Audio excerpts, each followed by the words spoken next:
everyone, my name is Theodora Otu, the money woman, the financial lord, and the odogoress of money. Happy New Week. I hope February has been kind to you. I said we're going to be running a series for SMEs to let them know all the documents that need to be in their data room. Sorry for the long break. I had a workshop that I was attending all through the past weeks. Okay, so today we've talked about the financial projections. Today we're going to be looking at the business plan. Have you heard the scripture that says, write the vision, make it plain that everyone who reads it may run with it? Now, it's not only talking about goal setting. For an SME, it's talking about your business plan. The business plan is a written document outlining an organization's goals, your objectives, and strategies for achieving success in that business. So it serves as a roadmap for decision making and resource allocation. Now, there are key components of a business plan. These are parts that must be included in the business plan. First is the executive summary, usually written when the entire business plan is complete, right? So you just make a summary, which is an overview of the business. Then you have the business description. That's where you have your mission statement, your vision statement, and the objective of the business. Then you have the market analysis. You do your industry analysis. You do your target market. Who are your target market? This is where you get to do your analysis and tell us who they are. And then you get to tell us who your competitors are in the market analysis, because you have to do a research on the industry, the target market, and the competition. All right, so you also tell us about the product or service. Is your business into product? You talk about it. Are you into services? This is where you talk about what you're offering and your unique value proposition. Then we have the marketing and sales. Here you talk about the strategies for reaching your customers, your target market. How do you intend to break into the market? You talk about it in the marketing and sales.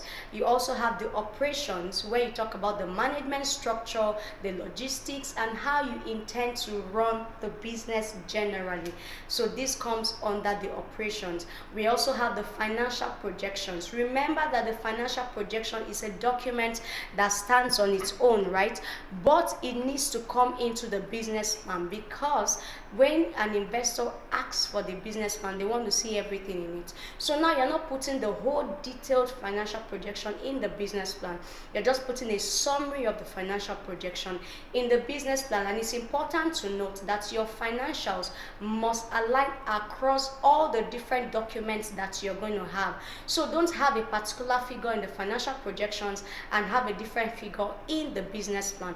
It must align. That's why we started with the financial projections before coming to the business plan, so that you already have the figures that you're going to be imputing here. So this financial projection will capture the revenue, the expenses, and the funding needs that you may have, right? In case you want to raise funds, how much are you looking at?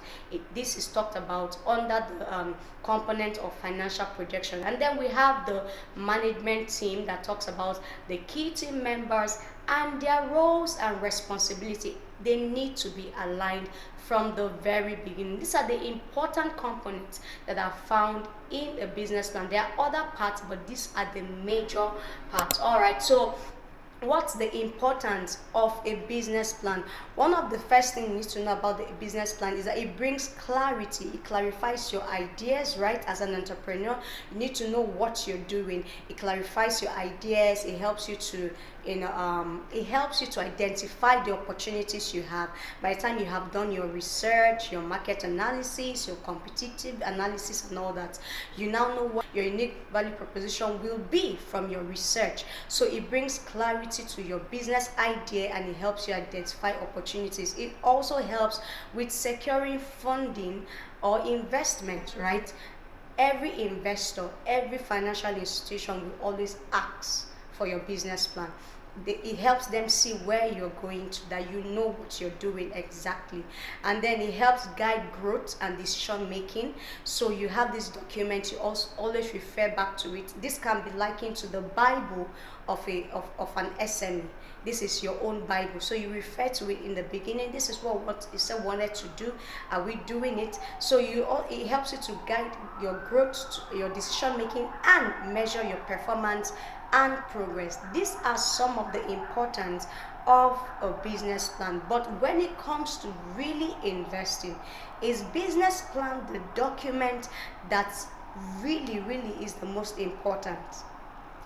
In the next edition, I will be talking to us about the next document that you need as an SME that sometimes is weighs more to investors than the business plan, and I will tell you why it is that way.